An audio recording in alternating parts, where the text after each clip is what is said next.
In audio and especially in music, there are a ton of different types of tracks. There are audio tracks, there are VCA tracks, instrument tracks, MIDI tracks, and there are auxiliary tracks. And this is the type of track that interests us today. But what is an auxiliary track? What is it used for and how to use it in the right way? I tell you everything in this video. Before we start this video, well, you know what to do. Subscribe to this channel and turn on the notification bell if you want to be the first one to know every time I will release new information about music mixing. Today we are going to talk about auxiliary tracks. I will explain you what it is, how to use it properly, and some of its applications. To explain all this in the most precise and detailed way possible, I will also tell you about two things: buses and sends. Because without understanding these two things, it is impossible to understand what an auxiliary track is. To make my explanations even more precise, I will also show you some diagrams and examples from my Pro Tools session. My goal with this video is that you understand 100% what an aux track is. And even if at the end of this video you don't fully understand what it is and you still have questions even after watching the whole video, post them in the comments. I'm always super happy to answer them even more precisely. Anyway, let's dive into today's topic. Let's start with the bus principle. What is that thing called a bus in audio? Actually, the word bus is not used by chance, because as in our everyday life, a bus is something that is used to go from point A to point B, or I don't know, from point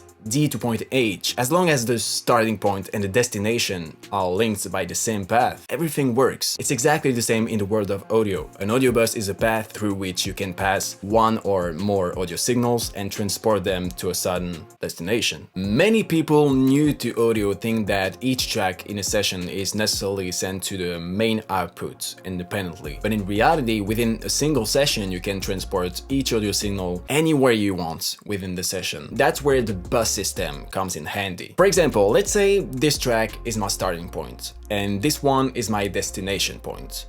All I have to do is find the path to go through. In this case, I choose bus 5-6, so I set bus 5-6 as the output of this track called guitar 1 and bus 5-6 as the input of this one called yes sir. This way these two tracks are linked by this path. And the funny thing about the bus principle in audio is that I can set several starting and destination points. I could, for example, also send this second guitar to the destination audio track. All those available on the market allow you to do this. What you should actually keep in mind is that a bus is only a path from which you have to set the starting and the end point. But what's the problem when I do this kind of action? The problem is that I am changing the output of my audio tracks located at the starting points. In other words, they no longer go out on the main output, but exclusively on bus 5-6, which can be a problem in many situations. If I solo my track called Guitar 1, there is nothing. What I'd like to be able to do is to send any track to the main output and to several buses simultaneously, and that's where the sends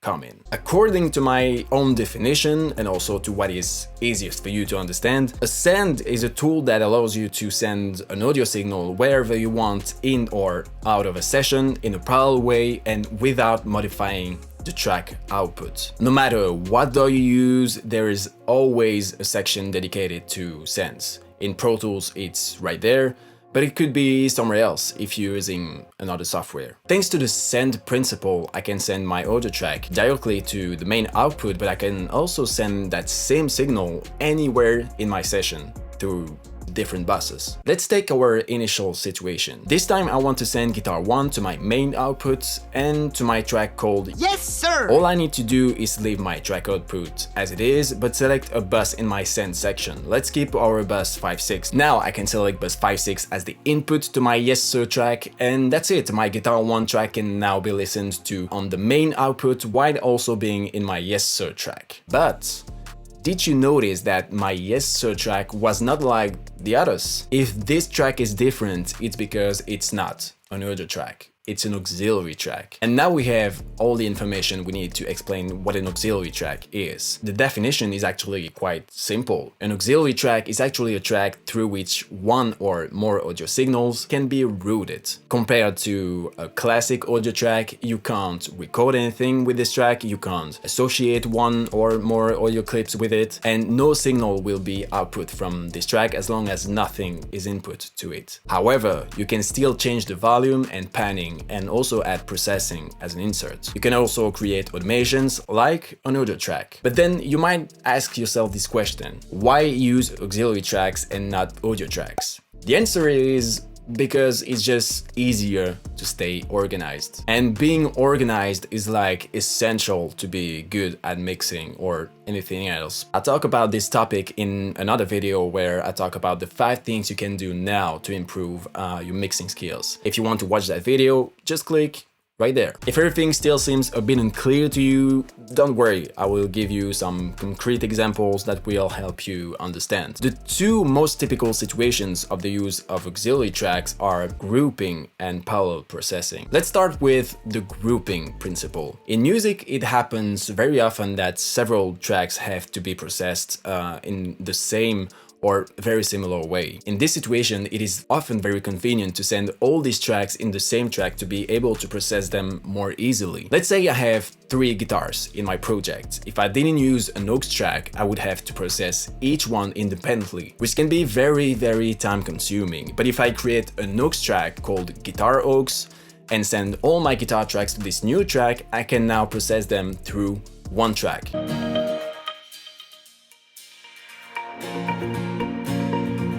Super convenient. The second most classic use is parallel processing, and more specifically, the use of reverb. Let's say that on this synth,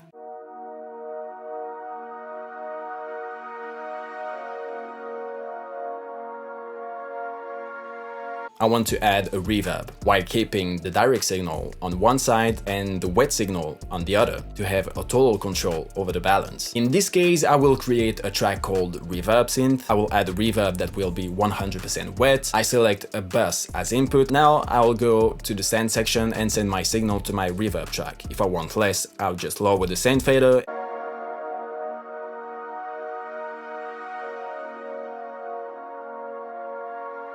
And if I want more, I will push it.